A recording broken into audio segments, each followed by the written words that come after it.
So Bismillahirrahmanirrahim. Assalamu alaikum to all of you. Once again, welcome to our channel Study Hood. So students, in our today's video lecture, we are going to discuss our main important topics, that is your glycolysis, Krebs cycles and oxidative phosphorylation.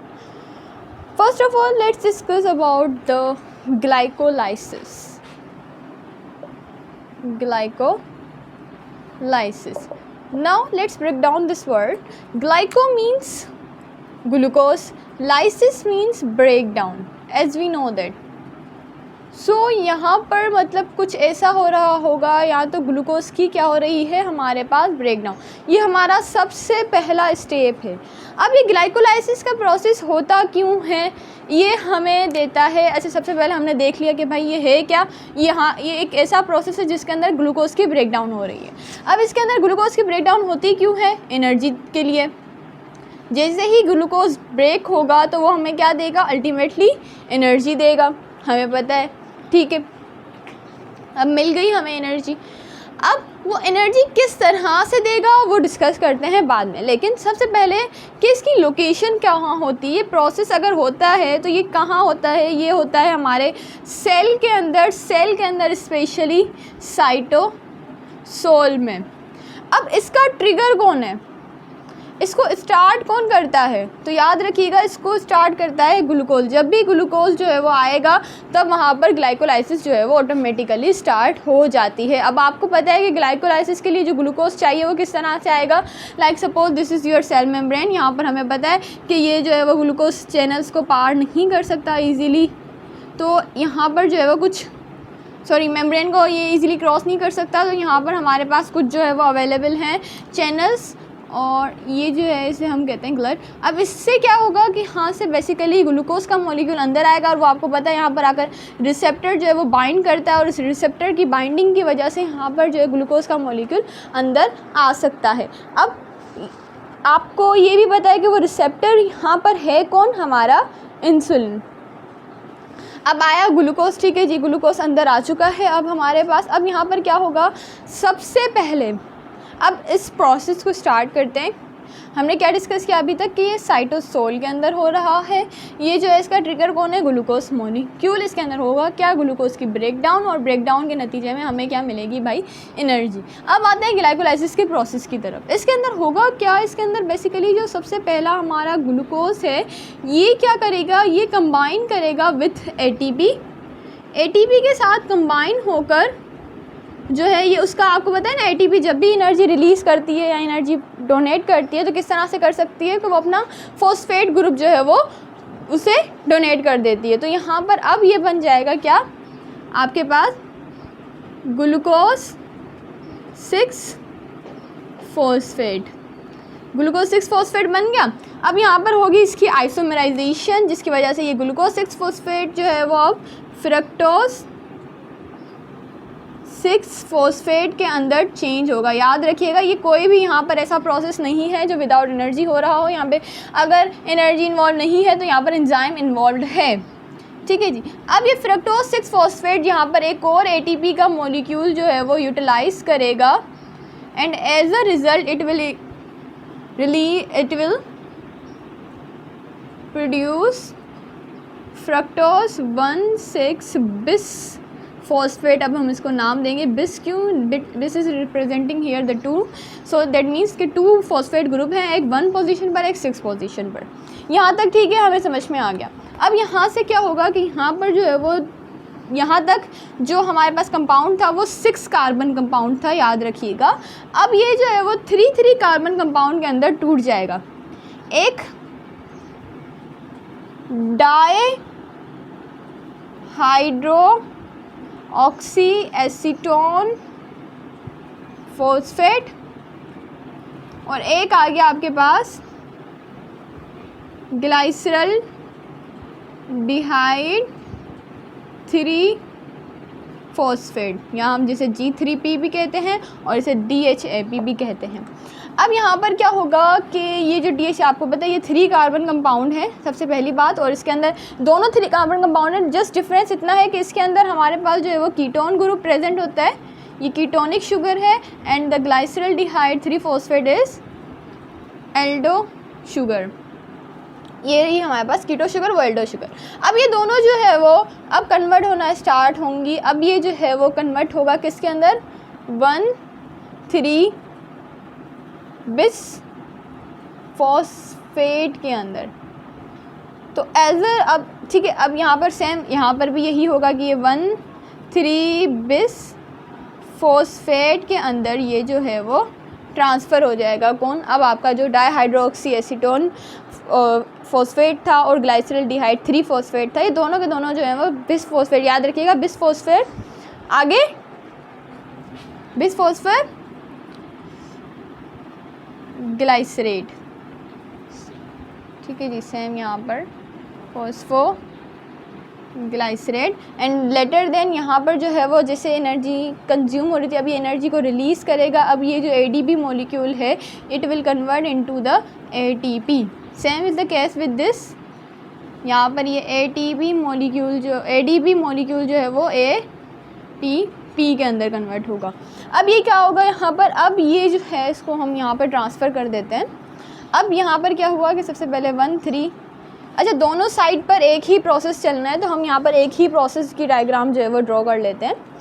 लेकिन आप याद रखिएगा कि ये process यहाँ पर भी same continue है, वहाँ पर भी सेम कंटिन्यू है। तो ये 1,3 बिस फॉस्फो ग्लाइसरेट था। अब ये बिस फॉस्फो ग्लाइसरेट जो है वो एनर्जी को रिलीज़ करते हुए एक फॉस्फेट ग्रुप अपना डोनेट कर देगा ADP को और ये बन जाएगा हमारे पास 3 फॉस्फो ग्लाइसरेट। 3 फॉस्फो ग्लाइसरेट अगेन यहाँ पर अब शिफ्टिंग होगी तो ये बन जाएगा 2 फॉस्फो ग्लाइसरेट और यहाँ पर जो है वो 3 फॉस्फो ग्लाइसरेट जो है वो कन्वर्ट होगा अब फॉस्फो इनोल पायरुवेट के अंदर और देन लेटर देन ये फॉस्फोइनोल पायरुवेट जो है वो लूज़ करेगा अपना, अच्छा सबसे पहली बात तो ये 2 फॉस्फोग्लाइसरेट फॉस्फोइनोल पायरुवेट के अंदर किस तरह से ट्रांसफर हुआ कि उसने अपना एक वाटर का मॉलिक्यूल डोनेट किया और यहाँ पे फॉस्फोइनोल पायरुवेट जो है वो अब यहाँ पर एक और अपना जो है वो फॉस्फेट ग्रुप डोनेट कर देगा। ठीक है, ये जैसे ही ये डोनेट करेगा अब यहाँ पर ADP जो है वो उसको एक्सेप्ट करेगा and then it will convert into the ATP और यहाँ पर हमारे पास बन जाएगा पायरुवेट का मॉलिक्यूल। ये जो है वो प्रोसेस सेम यहाँ पर भी कंटिन्यू है, यहाँ पर भी कंटिन्यू है। दैट मीन्स हमारे पास जो है वो क्या हुआ कि कंज्यूमिंग, आप देख सकते हो कंज्यूमिंग किस तरह से हुई है। अगर कंज्यूमिंग की बात करें so as you can see here कि जस्ट एक ATP जो है वो कंज्यूम हुआ और सेकेंड ATP भी कंज्यूम यहीं पर ही हुआ। तो हम क्या इसको बोल सकते हैं कि भाई यहाँ से लेकर यहाँ तक ये जो फेज़ था इसने एनर्जी को कंज्यूम कर रहा था, यानी कि ये जो फेज़ है हमारे पास ये क्या है, इट इज़ इन्वेस्टमेंट फेज़। क्या हम इसको बोल सकते हैं, क्योंकि हमें पता है जब भी हम इन्वेस्टमेंट करते हैं तो हमें पे ऑफ भी मिलता है ऑफ कोर्स। तो यहाँ पर हम एनर्जी को इन्वेस्ट कर रहे थे, अब इन्वेस्ट कर रहे थे हम इन्वेस्टमेंट फेज़ के अंदर। बाकी फिर ये जो है यहाँ से स्टार्ट लेकर ये पूरा यहाँ तक ये जो है वो आपका पे ऑफ फेज़ है। पे of in which way, like ये जो है वो अब हमें एनर्जी दे रहा है। यहाँ पे आप देख सकते हो एक ATP ये रहा, एक ATP ये रहा। अगर आप सपोज कर रहे हो कि यहाँ पर 2 ATP के मॉलिक्यूल हमें मिले हैं तो same is the case with this, यहाँ पर भी हमें 2 ATP के मॉलिक्यूल जो हैं वो कंज्यूम्स हुए हैं। तो दोनों साइड पर हमारे पास 2-2 ATP, यानी कि टोटल फॉर्मेशन, अगर ग्लाइकोलाइसिस के प्रोसेस की अगर हम बात करें तो टोटल फॉर्मेशन हुई है, याद रखिएगा I am saying about the formation हमारे पास हुई है 4 ATP की। कंज्यूम कितने हुए थे हमारे पास, हुए थे कंज्यूम 1 और 2 जो है वो ATP हमारे पास कंज्यूम हुए, यानी कि नेट गेन या टोटल गेन हमारे पास कितना आया, 4 - 2 ATP is our net gain from the process of the glycolysis, जिसमें ग्लूकोज का जो मॉलिक्यूल है वो आपके पास ब्रेक हुआ है किसके अंदर, पायरुवेट के अंदर, as you can see here. और ये प्रोसेस हुआ किस लिए है, ताकि हमें जो है वो एनर्जी प्रोवाइड कर सके। आई hope it is very clear now. अच्छा याद रखिएगा कि इसका जितने भी स्टेट्स जितने भी स्टेप्स हैं, लाइक ये 1 हो गया, अगर 1 के अंदर ये ट्रांसफ़र हो रहा है, ये हो गया 2, 3 एंड 4, 5, 6, 7, 8, 9 और 1, 2 सॉरी 3, ये 4, ये आ गया आपका 5, 6, 7, 8, 9, 10, टोटल 10 स्टेप्स हो गए आपके पास। ठीक है जी, इसे हम PEP भी बोलते हैं शॉर्ट फॉर्म में। ठीक है, अब हमारे पास टोटल 10 स्टेप्स है। टोटल 10 स्टेप्स में याद रखिएगा 10 हर स्टेप में एक एंजाइम भी इन्वॉल्व है। अब वो एंजाइम हम डिस्कस नहीं कर रहे, हमारा मेन जो थीम होने वाला है वो ये कि बस ये हो क्या रहा है, इसके अंदर क्या होगा। अब ये देख सकते हो आप कि ये ग्लूकोज जो है अब वो किस तरह से पायरुवेट मॉलिक्यूल के अंदर ट्रांसफ़र होगा। ये ऑफनली जो है वो फास्टिंग के दौरान ज़्यादातर होता है, क्योंकि हमें पता है कि हमारी बॉडी को चाहिए होती है एनर्जी। वैसे भी हो रहा होता है, लेकिन ये जब आप खाना नहीं खाते हो या आप अपनी बॉडी को प्रॉपरली एनर्जी प्रोवाइड नहीं कर रहे, सो इन दैट केस यहाँ पर जो है वो ये प्रोसेस वर्क डन करना स्टार्ट करता है। So I hope it is clear now. अब ये जो पायरुवेट का मॉलिक्यूल यहाँ पर बना है, अब ये पायरुवेट का मॉलिक्यूल जो है वो कन्वर्ट होगा, लेकिन यहाँ पर आ जाती है सिचुएशंस। अगर यहाँ पर ऑक्सीजन का मॉलिक्यूल प्रेजेंट होगा तो ये जो है वो कन्वर्ट होगा into the acetyl coenzyme A, जो कि आपको पता है 2 कार्बन कंपाउंड है। और अगर ऑक्सीजन का मॉलिक्यूल यहाँ पर नहीं होगा तो इसकी होगी भाई फर्मेंटेशन। अभी आपको पता है ये फर्मेंटेशन हमारे पास अल्कोहलिक फर्मेंटेशन भी होती है और लैक्टिक एसिड फर्मेंटेशन भी होती है, याद रखिएगा। ठीक है, तो लैक्टिक एसिड जो फर्मेंटेशन होती है वो ऑफन हमें पता है हमारे मसल्स के अंदर होती है। ठीक है, अब मसल्स के अंदर होती है, क्यों होती है आपको पता है, जब भी आप ओवर एक्सरसाइज करते हो तो एक स्टिफनेस हो जाते हैं मसल्स के अंदर, मसल्स जो है वो बिल्कुल एक जगह अकड़ जाते हैं। तो उसके अंदर उस वक्त क्या हो रहा होता है कि उस वक्त उसके अंदर जो है वो लैक्टिक एसिड फर्मेंटेशन हो रही होती है पायरुवेट से, क्योंकि वो आपकी बॉडी के अंदर जितना ऑक्सीजन था ना, आपने वो सारा का सारा यूटिलाइज़ कर लिया है और अब आपकी बॉडी के अंदर बिल्कुल भी नहीं बचा। इसके अलावा अगर हम बात करें अल्कोहलिक फर्मेंटेशन की, तो हमारे पास माइक्रो ऑर्गेनिजम्स बहुत सारे अवेलेबल हैं जहाँ पर ये होती है, जहाँ और इसके अलावा कार्बन डाइऑक्साइड भी इसी के अंदर यूटिलाइज होती है अल्कोहलिक फर्मेंटेशन के अंदर। So it is an other topic. अभी आते हैं कोएंजाइम A पर, एसिडाइल कोएंजाइम A, जो कि हमारा ऑक्सीजन के प्रेजेंस में ये फॉर्म होता है, जो कि एक 2 कार्बन कंपाउंड है।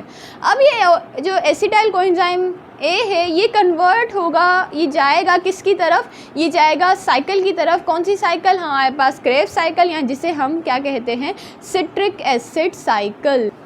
अब आते हैं क्रेब्स साइकिल की तरफ। क्रेब्स साइकिल्स को समझने से पहले जो है वो आप थोड़ा सा जो है वो एक जनरल कॉन्सेप्ट्स हैं हमारे पास, उनको समझना थोड़ा सा नीडी है।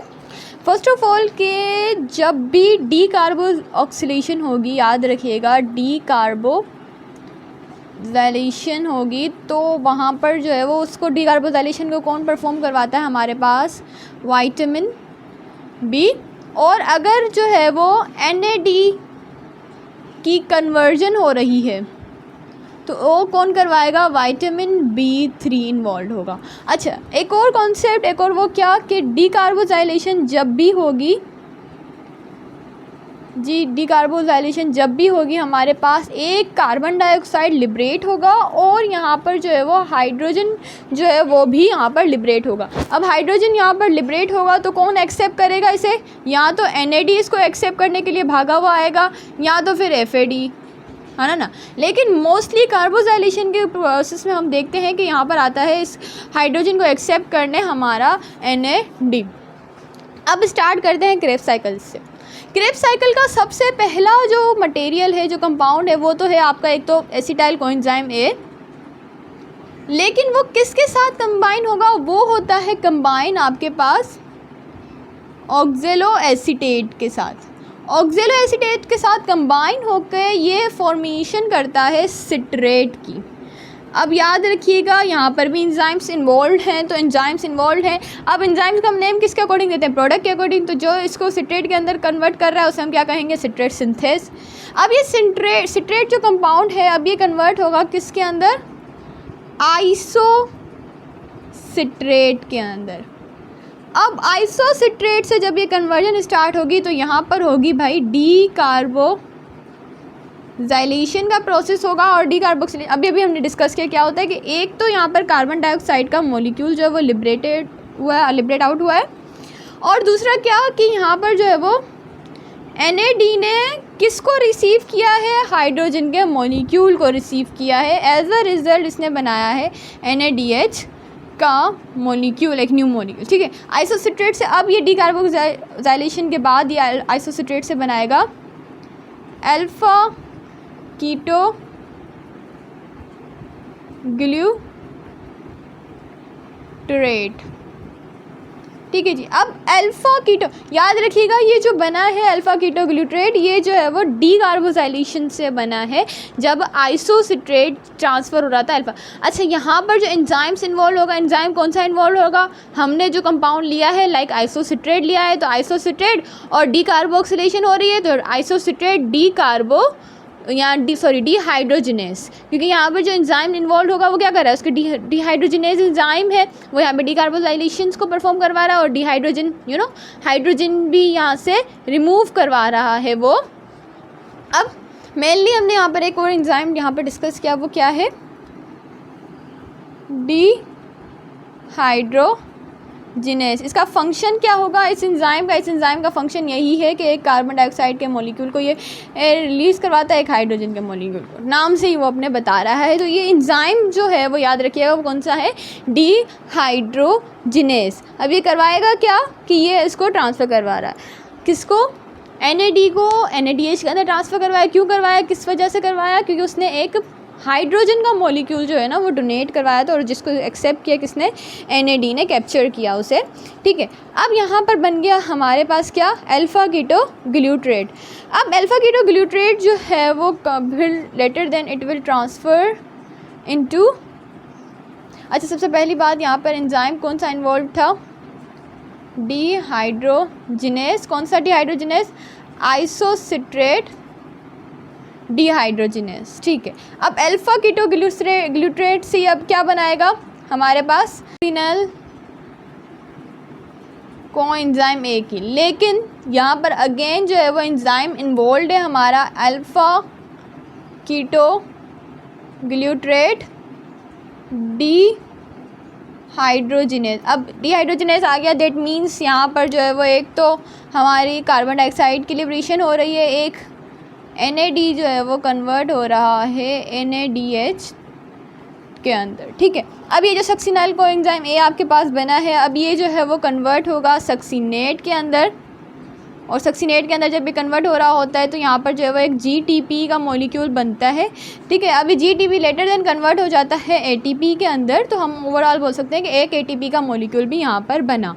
अब ये सक्सिनेट जो है ये कन्वर्ट होगा किसके अंदर, अब ये होगा फ्यूमरेट के अंदर। फ्यूमरेट लेटर देन जो है वो कन्वर्ट होता है हमारे पास मेलेट में, और मेलेट फिर अगेन हमारे पास ऑक्जेलो एसीटेट में। लेकिन जब ये मेलेट से ऑक्जेलो एसीटेट के अंदर कन्वर्ट हो रहा होगा तो अगेन यहाँ पर जो है क्या होगा, अगेन यहाँ पर एक और NAD का मॉलिक्यूल जो है वो NADH के अंदर कन्वर्ट होगा, और इसके साथ यहाँ पर एक और न्यू मॉलिक्यूल की फॉर्मेशन हो रही है कब, FADH2 की। लेकिन वो हो किस स्टेप के अंदर रही है, जब ये सक्सिनेट से फ्यूमरेट के अंदर कन्वर्ट होगा तब यहाँ पर जो है वो FAD का जो मॉलिक्यूल है वो FADH2 के अंदर ये ट्रांसफ़र होगा। सो ये जो है वो आपने याद रखना है कि किस स्टेप के अंदर कौन सी चीज़ें जो है वो प्रोड्यूस हो रही हैं, एक्सट्रेट आउट हो रही हैं। अब हमने देखा कि हमारे पास जो एसिटाइल कोएंजाइम A है वो बेसिकली कितने कार्बन का कंपाउंड है, ये हमारे पास 2 कार्बन कंपाउंड है। अब ये जो है वो किसके साथ कंबाइन हो रहा है, ऑक्जेलो एसीटेट के साथ ये कंबाइन होकर फिर इसने सिट्रेट की फॉर्मेशन की, सिट्रेट के बाद इसने आइसोसिट्रेट की फॉर्मेशन की। आइसोसिट्रेट यहाँ पर उसकी क्या हुई, यहाँ पर डिहाइड्रोजिनेज एंजाइम आया, कौन सा, आइसोसिट्रेट डिहाइड्रोजिनेज एंजाइम। अच्छा, सिट्रेट की जब फॉर्मेशन हो रही थी तब वहाँ पर कौन सा था, सिट्रेट सिंथेज एंजाइम। अब यहाँ पर जो है डिहाइड्रोजनेज एंजाइम आया, आइसोलेटेड डिहाइड्रोजन, उसने क्या किया कि कार्बन डाइऑक्साइड को रिलीज़ करवाया, डिकार्बोटाइलेशन करवाई, और उसके साथ साथ एक हाइड्रोजन को भी इन्होंने डोनेट किया, जिसको किसने कैप्चर किया, हमारे पास NAD कंपाउंड है, और उसने क्या बनाया हमारे पास NADH। एंड लेटर देन वो जो है अल्फा कीटोग्लूसाइड जो है अगेन वो उसकी हाइड्रोजनेज एंजाइम जो है वो उसके डिकार्बोटाइलेशन करवाएगा, वहाँ पर जो है वो एक कार्बन डाइऑक्साइड का मॉलिक्यूल एक्सक्रीट आउट होगा, और दूसरा क्या NAD कन्वर्ट होगा NADH के अंदर, ठीक है। अब इसके बाद जो है वो सक्सिनाइल कोएंजाइम A की फॉर्मेशन हुई। सक्सिनाइल कोएंजाइम A से जब वो सक्सिनेट के अंदर ट्रांसफ़र हो रहा होगा तो यहाँ पर GTP की मॉलिक्यूल की ट्रांसफ़र होगी, जो कि लेटर देन प्रोड्यूस करता है एक ATP के अंदर कन्वर्ट हो जाता है, ठीक है। और सक्सिनेट फिर फ्यूमरेट के अंदर, फ्यूमरेट मेलेट, मेलेट ऑक्जेलेट, और जब हम सक्सिनेट को फ्यूमरेट के अंदर ट्रांसफ़र कर रहे थे तब वहाँ पर जो है वो एक FADH का मॉलिक्यूल जो था वो प्रेजेंट था, उसने कैप्चर किया हाइड्रोजन और कन्वर्ट किया उस किसके अंदर, FADH2 के अंदर। लेकिन इसके अलावा हमारे पास NADH जो है यहाँ पर एक और फॉर्म हो रहा है, as you can see here. So यहाँ पर NAD का जो मॉलिक्यूल है वो कन्वर्ट हो रहा है। तो हमने यहाँ पर अगर हम इसकी नेट गेन की बात करें तो हमें क्या क्या मिला, एक हमें मिला NADH, एक मिला हमें FADH, दूसरा हमें ATP भी यहाँ पर मिला है, और आप देखें तो यहाँ पर हमें कार्बन डाइऑक्साइड का मॉलिक्यूल भी मिला है। अगर हम इनकी क्वांटिटी मेंशन करें तो हमें 3 NADH के मॉलिक्यूल मिले हैं, 1 FADH2 का, ATP भी हमें एक ही मिला है, और कार्बन डाइऑक्साइड के मॉलिक्यूल हमें 2 मिले। लेकिन अगर आपको पता हो, अगर आपको थोड़ा सा याद हो, तो हमने देखा था कि हमारे पास 2 पायरुवेट के मॉलिक्यूल्स जो हैं वो जनरेट हुए थे। 2 मॉलिक्यूल्स यानी 2 एसिटाइल कोएंजाइम है, 2 एसिटाइल कोएंजाइम A, तो मतलब 2 बार ये साइकिल रन होगा। तो अगर हम ओवरऑल एक ग्लूकोज के लिए देखें, क्रेब्स साइकिल से रिलेटेड जितने भी हमारे पास कंपाउंड हैं प्रोड्यूस हुए हैं, तो हमारे पास यहाँ पर आ जाएगा हर चीज़। आप अब डबल कर दें, NADH कितने हो जाएंगे यहाँ पर 6, FADH यहाँ पर कितने हो जाएंगे आपके पास, ये हो जाएंगे 2, ठीक है। और ATP की अगर हम बात करें तो ATP हमारे पास 2, और अगर हम कार्बन डाइऑक्साइड की बात करें तो हमारे पास ये अगेन अब ये कितने हो जाएंगे 4, ठीक है। तो as you can see here, अब ये आ गए सारे हमारे पास। अगर हम इसको सिंपल अल्फाजों में बोलें तो ये जो आपके पास फॉर्म हुए हैं ना, ये NADH, ये जो है ना, ये चेक्स हैं। लाइक आपके पास जो है वो चेक्स अवेलेबल हैं। अब आप इसको चेक्स को क्या करोगे कि बैंक में जाओगे और कैश करवाओगे, राइट। यहाँ पर भी सेम प्रोसेस होगा, लेकिन किस तरह से कि अब ये जो चेक्स यहाँ पर जो फॉर्म हुए हैं ये कैश के अंदर ट्रांसफ़र हो गया। और आपको पता है हमारी करेंसी कौन है, एनर्जी करेंसी कौन है सेल की, हमारा ATP। अब ये उस करेंसी के अंदर किस तरह से ट्रांसफ़र होगा, वो होता है हमारे पास किस प्रोसेस की वजह से, ऑक्सीडेटिव फॉस्फोराइलेशन के प्रोसेस के थ्रू। अब ये ऑक्सीडेटिव फॉस्फोराइलेशन क्या है उसको डिस्कस करने से पहले लेकिन हमें एक और चीज़ बतानी, क्या कि ये जो चेक्स हैं कितनी ATP करेंसी देंगे। तो याद रखिएगा NADH का एक मॉलिक्यूल जो है वो करेंसी अगर हम बात कर रहे हैं तो वो देगा 3 ATPs, यानी कि अगर आपके पास 6 है तो 6 3 हमारे पास हो गए 18 ATPs। Same is the case with the FADH, लेकिन यहाँ पर जो है जिस तरह वो 3 दे रहा था, इसका एक मॉलिक्यूल जो है वो देता है हमें 2 ATPs, और अगर आपके पास 2 मॉलिक्यूल्स हैं तो ऑफ कोर्स वो देंगे हमें 4 ATPs, ठीक है। अब एक कार्बन डाइऑक्साइड तो ATP नहीं दे सकता, आपको पता है, इसको हमारी बॉडी जो है वो एक्सक्रीट आउट कर देती है। अब मूव करते हैं अपने ऑक्सीडेटिव फॉस्फोराइलेशन की तरफ। अब ऑक्सीडेटिव फॉस्फोराइलेशन बेसिकली है क्या होगा, इसके अंदर होती कहाँ है, इसको डिस्कस करते हैं। सबसे पहले बात तो आप क्रेब्स साइकिल हमने डिस्कस की। ये जो क्रेब्स साइकिल थी ये बेसिकली होती है माइटोकॉन्ड्रियल मैट्रिक्स के अंदर, क्योंकि हमें पता है कि भाई जब ग्लाइकोलाइसिस हमने कहाँ डिस्कस की थी, भाई ग्लाइकोलाइसिस हमारे पास जो है वो हो रही थी हमारे साइटोसोल के अंदर। ये भी साइटोसोल के अंदर होती है क्योंकि ये इसीलिए वहाँ पे परफॉर्म होती है क्योंकि ग्लूकोज जो है वो डायरेक्टली इंटर नहीं कर सकता माइटोकॉन्ड्रिया के अंदर, तो ये होती है माइटोकॉन्ड्रियल मैट्रिक्स के अंदर। अब माइटोकॉन्ड्रिया क्या है उसको डिस्कस करें अगर, so basically it is simply just nothing N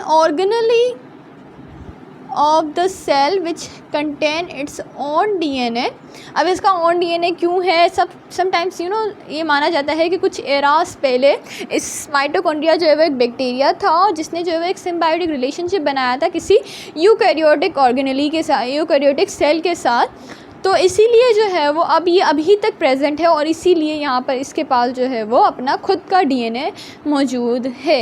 अब माइटोकॉन्ड्रिया जो आपके अंदर मौजूद है वो किससे ड्राइव है, एज यू नो दैट ये जो है वो आपके मदर से आता है, ये मदर ड्राइव्ड है। जहाँ मदर, क्योंकि जब भी जो स्पर्म्स और एग की जो फ्यूजन होती है तो जो स्पर्म के अंदर जो माइटोकॉन्ड्रिया प्रेजेंट है वो क्या होता है कि वो डिज़ोल्व कर दिया जाता है बाय द एग सेल, और फिर जो अब आपको बताया गया एक चीज़ डिज़ोल्व हो चुकी है तो जो अगली चीज़ बाकी रह गई एग के अंदर वो डोमिनेंट हो जाएगी। तो हमारे अंदर जो है जो भी माइटोकॉन्ड्रिया जितने भी प्रेजेंट हैं वो सारे मदर ड्राइव्ड हैं।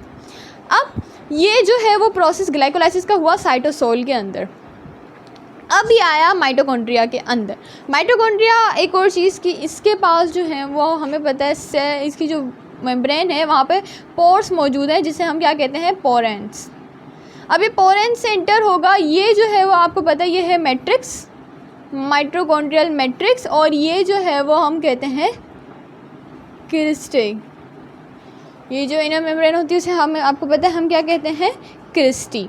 क्रिस्टी याद रखिएगा प्लूरल वर्ड है, और क्रिस्टा अगर मैं बोलूँ तो फिर वो हमारे पास सिंगुलर। तो ये आपके पास आ गया ये माइटोकॉन्ड्रियल मैट्रिक्स, ये जो है पूरा इंटरनल ये माइटोकॉन्ड्रियल मैट्रिक्स, ये जो है वो आपकी आ गई क्रिस्टी। और बाकी जो आप देख सकते हो दोनों मेम्ब्रेन के दरमियान जो स्पेस मौजूद है उसे हम क्या कहते हैं, इंटर स्पेस। अब ये जो है वो क्वेश्चन यहाँ पर अराइज होता है कि ये जो क्रिस्टी ये इतनी फोल्डेड क्यों होती है। ये फोल्डेड इसीलिए होती है, याद रखिएगा, कि ये ज़्यादा से ज़्यादा स्पेस प्रोवाइड कर सके। किसको स्पेस प्रोवाइड कर सकते हैं, एंजाइम्स को, क्योंकि यहाँ पर जो हमारे प्रोसेस होने वाले हैं लाइक क्रेब्स साइकिल जो कि यहाँ पर होता है एक्चुअली, उसको क्या चाहिए, उसको एंजाइम्स चाहिए और उसको स्पेस चाहिए। अब उसको स्पेस जो है वो एंजाइम्स को कौन होल्ड करता है, वो हमारा माइटोकॉन्ड्रिया, स्पेशली माइटोकॉन्ड्रियल मैट्रिक्स। ठीक है जी, यहाँ तक बात समझ में आ गई। लेकिन याद रखिएगा ये जो ऑक्सीडेटिव फॉस्फोरिलेशन होती है इसके अंदर हमारे पास जो है वो मेनली 2 स्टेप का होता है। एक इलेक्ट्रॉन ट्रांसपोर्ट चेन, एक होती है इसके अंदर कीमियोस्मोसिस। अब इलेक्ट्रॉन ट्रांसपोर्ट और कीमियोस्मोसिस ये बेसिकली होती है माइटोकॉन्ड्रियल मेम्ब्रेन। ये जो है वो यहाँ पर ड्रॉ की गई है, यहाँ पे आप एक समझ लें कि छोटा सा टुकड़ा इसका उठा के यहाँ पर रखा गया है। तो ये माइटोकॉन्ड्रियल मेम्ब्रेन के ऊपर यहाँ पर ये होती है हमारे पास ऑक्सीडेटिव फॉस्फोरिलेशन। तो इसकी लोकेशंस जो है वो याद रखिएगा कि कौन सी चीज़ कहाँ होती है। अब आते हैं ऑक्सीडेटिव फॉस्फोरिलेशन। सबसे पहले electron transport chain. Electron transport chain सबसे पहले नाम पर गौर करें अगर आप, तो ये हमें क्या बता रहा है कि यहाँ पे जो है वो एक ट्रांसफ़र हो रही है, एक ट्रांसपोर्ट हो रही है किसकी, इलेक्ट्रॉन की, एक चेन के थ्रू। अब इसका क्या, जो जितने भी चेक्स अभी हमने डिस्कस किए NADH NAD, क्या होगा कि यहाँ पर आएंगे वो, अब वो दोनों अपने अपने हाइड्रोजन यहाँ पर डोनेट करेंगे। अब वो जब हाइड्रोजन डोनेट करेंगे दोनों, यहाँ पर एक आया NADH FADH2, ये दोनों क्या करेंगे, अपने हाइड्रोजन डोनेट करें। जब भी हाइड्रोजन डोनेट होता है तो आपको पता है एक प्लस चार्ज हो जाता है, क्योंकि उसके अंदर जस्ट अब एक प्रोटॉन ही बचा है। तो क्या हम इसको प्रोटॉन कह सकते हैं, ऑफकोर्स ही कर सकते हैं। अब ये क्या होगा कि जैसे ही ट्रांसफ़र होंगे तो ये जो है वो एक ट्रांसफ़र चेन हो रही है, आप देख सकते हो। ये जब ट्रांसफ़र हो रहे होंगे एक चेन के थ्रू, इनके जो इलेक्ट्रॉन्स हैं वो ट्रांसफ़र हो रहे होंगे, तो क्या होगा कि यहाँ पर जो प्रोटॉन्स मौजूद हैं वो प्रोटॉन्स मूव करना स्टार्ट कर देते हैं हमारे पास, कहाँ, अपोजिट। जो इलेक्ट्रॉन ट्रांसपोर्ट चेन है इसके अंदर बेसिकली होगा क्या, अगर हम कुछ अल्फाजों में बोलें, यहाँ आप इसको अगर डिफ़ाइन करो तो आप किस तरह से डिफ़ाइन करोगे, इट इज़ अ सीरीज़, यहाँ बोल सकते हो चेन ऑफ प्रोटीन्स, क्योंकि हमें पता है यहाँ पर जो ये मौजूद हैं ये क्या है, आपके प्रोटीन्स हैं। ये तो है आपका ATP सिंथेस, याद रखिएगा ये है ATP सिंथेस, और ये जो है ये प्रोटीन्स, छोटे छोटे प्रोटीन्स बने हुए हैं, क्योंकि हमें पता है हमारे ये जो सेल मेम्ब्रेन है according to the cell model जो हमारे पास प्रेजेंट है कि हमारे जो प्रोटीन्स हैं वो फ्लोट कर रहे होते हैं फ्लूइड मोज़ेक मॉडल के अकॉर्डिंग। ठीक है, अब यहाँ पर ये जो प्रोटीन, अब आप इसको किस तरह से बोलोगे, इट इज़ अ सीरीज या chain of the proteins on the या न्यू किसके ऊपर ये मौजूद है, याद रखिएगा, माइटोकॉन्ड्रियल मेम्ब्रेन के अंदर। तो membrane of mitochondria which allows, ये क्या अलाउ करता है, इलेक्ट्रॉन को to be transported through it.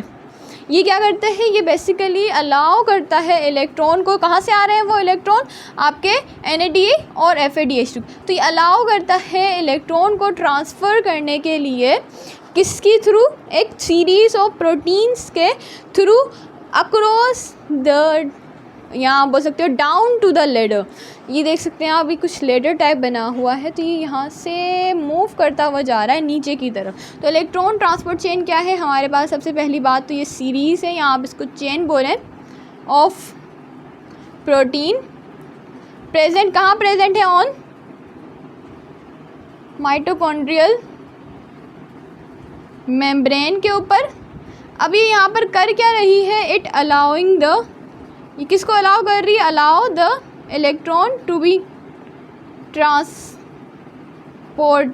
अब ये ट्रांसपोर्ट कर रही है किसको, इलेक्ट्रॉन को, लेकिन किस डायरेक्शन के अंदर, down to the ladder, down to the ladder. ठीक है जी। अब आई होप आपको समझ में आ गया कि इलेक्ट्रॉन ट्रांसपोर्ट चेन क्या है, कि एक इलेक्ट्रॉन को ट्रांसपोर्ट करवाया जा रहा है एक डाउन टू द लेडर के प्रोसेस के थ्रू। सबसे पहला स्टेप हमारा इलेक्ट्रॉन अब ठीक है, अब इलेक्ट्रॉन ट्रांसफ़र हो गया, चला गया ATP सिंथेस के पास, और वहाँ पर जाके क्या होगा कि अब वो जो है वो वहाँ पर रेडी है कि बस यहाँ पर आए हमारे पास कौन आएगा, तो ये ADP आएगा, फॉस्फेट। लेकिन फॉस्फेट का ग्रुप जो है वो यहाँ पर ऐसे ही नहीं आएगा, अभी इसका कुछ प्रोसेस बाकी है। अब वो होता क्या है, वो नेक्स्ट स्टेप में, और कीमियोस्मोसिस में क्या होगा कि यहाँ पर अब जो है सबसे पहला तो NADH2 जो है, NADH जो है वो अपना एक हाइड्रोजन यहाँ प्रोटॉन डोनेट करेगा, हाइड्रोजन बोले या प्रोटॉन डोले, और नेक्स्ट स्टेप में FADH2 जो है वो भी अपना एक प्रोटॉन डोनेट करेगा। इन दोनों के जब प्रोटॉन आएंगे तो क्या होगा कि हाई टू लो, जैसा कि अभी हमने डिस्कस किया। अब ये जो है वो क्या करेंगे, अब ये जो है वो हमें पता है कि ये मूव करेंगे किसकी तरफ, हाई टू लो की तरफ। अब हाई कंसंट्रेशन हमारे पास जो है वो मौजूद है, यहाँ पर ये लो कंसंट्रेशन है और यहाँ पर हाई कंसंट्रेशन, क्योंकि यहाँ पर वो डोनेट करता जा रहा है, हमारे पास आते जा रहे हैं प्रोटॉन। अब ये प्रोटॉन यहाँ पर जमा होना शुरू हो गए, ऑफकोर्सली यहाँ पर अब हमारे पास बहुत सारे यहाँ पे प्रोटॉन्स जो हैं वो जमा होना शुरू हो गए। अब जैसे ही प्रोटॉन्स यहाँ पर जमा हुए हैं, अब ये क्या करेंगे, ये हाई टू लो की तरफ जाएंगे। जैसे ही हाई टू लो की तरफ जाएंगे तो यहाँ पर ये जैसे जाते जाएंगे क्या होगा कि यहाँ पर ये जो ATP सिंथेज यहाँ पर मौजूद है एंजाइम, ये अब एक्टिवेट हो जाएगा। ये क्या करेगा, अब इट एक्टिवेट्स, कीमियोस्मोसिस क्या करता है, activate the ATP synthase. ATP synthase जैसे ही यहाँ पर एक्टिवेट होगा तो वहाँ पे जो आया हुआ इलेक्ट्रॉन है वो क्या करेगा, अब इस यहाँ पर ATP की प्रोडक्शन करेगा सिंपली। सो हमने देखा कि यहाँ पर जो है वो चेक्स थे वो किस तरह से कैश हुए। हमारे पास सबसे पहले जो है NADH एंड NADH2 उन्होंने प्रोटॉन्स डोनेट किए। प्रोटॉन डोनेट करने की वजह से क्या हुआ कि सबसे पहली बात तो वो इलेक्ट्रॉन ट्रांसपोर्ट चेन के थ्रू, एक सीरीज़ के थ्रू वो जा रहे थे, ठीक है। अब यहाँ पर वो प्रोटॉन डोनेट करते जा रहे थे, एक जगह पे हमारे पास हाई कंसंट्रेशन हो गया। अब ये high concentration to lower concentration की तरफ मूव हो गया और इस प्रोसेस को हम कहते हैं कीमियोस्मोसिस। कीमियोस्मोसिस के अंदर हमने देखा कि ये जैसे ही मूव कर रहे थे, क्या प्रोटॉन देखें ना आप, प्रोटॉन मूव कर रहे हैं अगेंस्ट द प्रोटॉन ग्रेडियंट। ये यहाँ पे क्या हो रहा है कि प्रोटॉन जो है वो मूव कर रहे हैं against the proton gradients, against the proton gradients की तरफ जो ये मूव कर रहे हैं। सो basically it is showing that it is activating what, it is activating the ATP synthase. तो ये यहाँ पर एक्टिवेट कर रहे हैं जिसकी वजह से यहाँ पर ATP की प्रोडक्शन अब स्टार्ट हो चुकी है। सो हमने डिस्कस किया गया था कि NADH का मॉलिक्यूल है, एक मॉलिक्यूल है तो वो कितने 3 ATP प्रोड्यूस करेगा। FADH का मॉलिक्यूल है तो वो कितने हमारे पास, basically it will produce 2 ATPs, ठीक है। तो यहाँ तक हमारी जो ऑक्सीडेटिव फॉस्फोरिलेशन है ये समअप होती है। आई होप ये जो है वो अच्छे से समझ में आ गया होगा ईजीली, ठीक है। सो अगर कोई भी कन्फ्यूजन अभी भी माइंड में है, so just feel free to ask us in our comment section, it is always open for you. So अब आपसे मुलाकात होती है अपने नेक्स्ट वीडियो लेक्चर में, तब तक के लिए अल्लाह हाफिज़, take care and thanks for watching.